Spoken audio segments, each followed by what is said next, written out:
bavukanye mwumviriza isamizi y'umuvyeyi wacu Bikira Mariya kuri no genekerezo rya 29 ukwezi kw'indwi Ekleziya yibuka umweranda Marita mwene wabo na Mariya bashiki witwa Lazaro.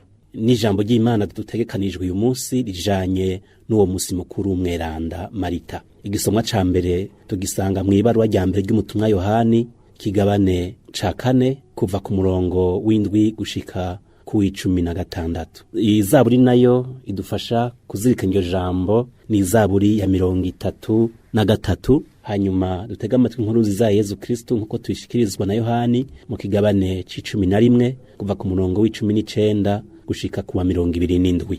Ivyo dusoma mw'ibaruwa rya mbere ry'umutumwa Yohani. Bakunzi banje, nidukundane kuko urukundo ruva ku Mana, kandi uwukundana wese yavyawe n'Imana kandi arazi Imana.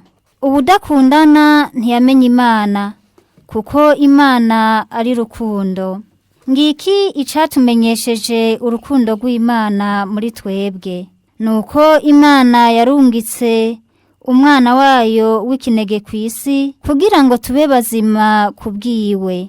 Ngiki ikigira urukundo, nuko atari twebwe twakunze Imana, ariko nuko ariyo yadukunze ikarungika umwana wayo kuba iciru ku bicumuro vyacu. Bakunzi banje, ko Imana yadukunze ityo, natwe turategerezwa gukundana. Nta wigeze yihweza Imana, ariko dukundanye Imana iratugumamwo, n'urukundo rwayo rukaba rurangukiye muri twebwe. Ngiki ikitumenyesha yuko tuguma muri yo, nayo ikatugumamwo, nuko yaduhaye kuri mutima wayo. Natwe twarihweje kandi turemeza yuko Data yarungitse umwana wiwe kuba umukiza w'isi. Uwo wese yemera yuko Yezu ari we mwana w'Imana, Imana iramugumamwo, nawe akaguma mu Mana. Natwe twaramenye kandi twaremeye urukundo Imana idufitiye rukaba muri twebwe. Imana niyo rukundo, uwuguma mu rukundo aguma mu Mana, nayo Imana ikamugumamwo. Iryo ni ijambo ry'Imana.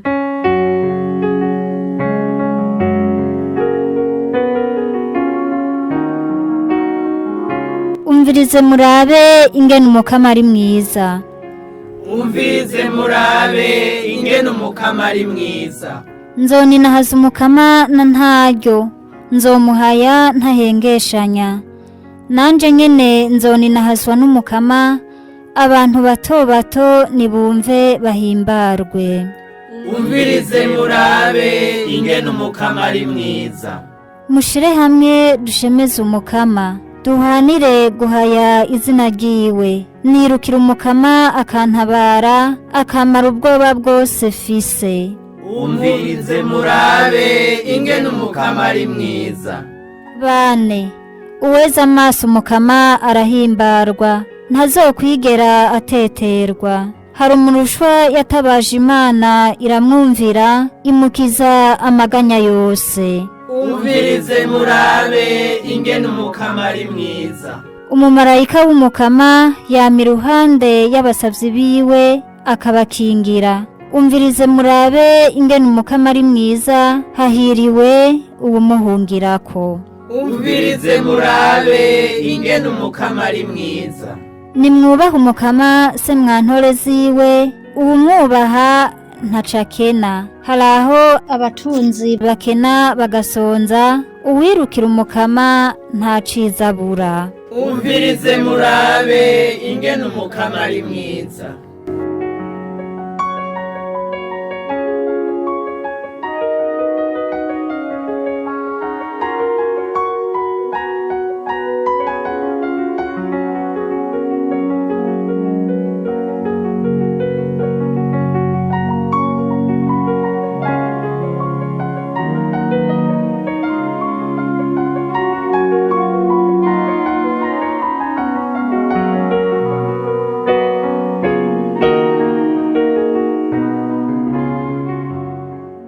inkuru nziza ya Yezu Kristo nk'uko tuyishikirizwa na Yohani. Abayahudi benshi bari baje kuraba Mariya na Marita ngo babahoze urupfu rwa musaza wabo. Aho Marita yumviye ko Yezu ashitse, yaciye aja kumusanganira. Mariya nawe asigara mu nzu yicaye. Mariya rero abwira Yezu ati, Mukama, iyo uhaba musazanje ntiyari gupfa. Yamara rero n'ubu ndazi kwicuza gusaba Imana cose ikiguha. Yezu amubwira ati, musaza wazozuka. Marita aramwishura ati, ego ndabizi ko azozuka mwizuka ry'umunsi w'imperuka. Yezu amwishura ati, jewe ndizuka n'ubuzima, uwunyemeye naho yoba yarapfuye azoba muzima. Vyongeye umuntu wese abaho ku bwanje akongera akanyemera ntazokwigera apfa. Uremeye ivyo? Amwishura ati, ego Mukama, ndemeye kuri Kristo umwana w'Imana, umwe ategerezwa kuza kw'isi.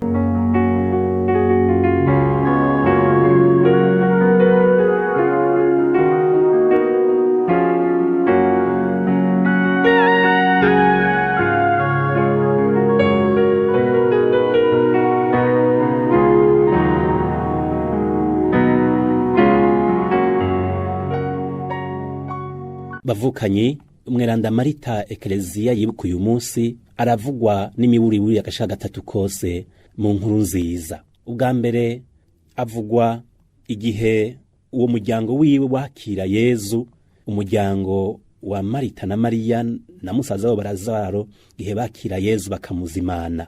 Ubugira kabiri naha twumvise muri inkuru nziza igihe musaza we Lazaro yari yapfuye. Hanyuma ubwa gatatu bazosubira bakire Yezu mu muryango iwabo, hasigaye iminsi 6 gusa kugira ngo Pasika y'Abayahudi ishike. Nuvuga Yezu ariko aregereza igihe cyo kubabara no gupfa.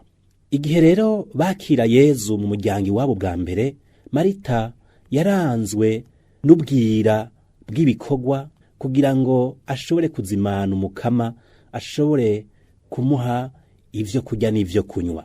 Urukundo rwiwe, rwa rukundo twumva mu gisomwa ca mbere umutumwa Yohana twigisha, yaragwerekaniye mu bikogwa, yagwerekaniye mu gusukurira abandi. Nta gitangaje rero kubona Marita aba umuvunyi w'abafise amazu yo kwakiramwo abantu, amazu y'uburaro, kuko nawe yarabaye uwakira ingenzi cane cane mu kwakira Yezu mu muryango iwabo i Betaniya. Naho Yezu umenga yaramukariye amubwira ati, Marita Marita Marita uriko yirukanga muri vyinshi, Yezu ntiyagomba kwanka iryo shaka rya Marita ryo kugira ibikogwa, ryo kugira ubwira bwo kwakira umushitsi. Ico Yezu yashaka kwari ukumukebura kugira ngo ntarenze urugero mu myitwarariko, kandi amenye ko na mwene wabo Mariya yahisemo ibikenewe. We yari yahisemo kuguma hafi ya Yezu amuyagisha yongera amwumviriza. Yase gusa ko arenze urugero mu myitwarariko.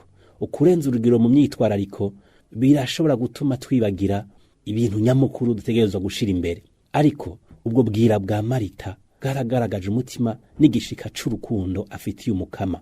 Muri inkuru nziza duhejeje kumva naho, Marita yaragaragaje ukwemera kwe kudasanzwe mu gihe yari kwararira musaza we Lazaro. Marita yagize ati, Mukama, iyo uhaba musazanje ntiyari gupfa. Yamarero n'ubu ndazi ko icuza gusaba Imana cose ikiguha.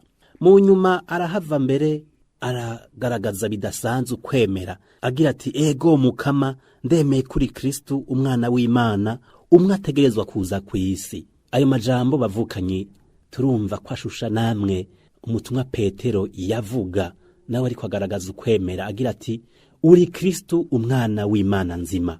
Muri uko kwemera rero Marita yararose ico yifuza, yarumviwe. Hanyuma mwene wabo Lazaro aragarukanwa mu buzima, arasubiza ubuzima. None rero bavukanye, dusabe Marita mweranda natwe atubere mu ngoro kugira ngo twame tuba muri Kristo yatsinze urupfu, tugume muri we. Gutyo rero twame tugaragaza ukwemera kutayegayega nk'uko kwa Marita, kandi tukugaragarize mu gusukurira abavukanyi kugira ngo tuze dusangire na Marita hamwe n'abavukanyi, tuzoba twasangiye ubuzima, dusangire n'ubuzima budahera. Nimwumvirize ijwi Imana ya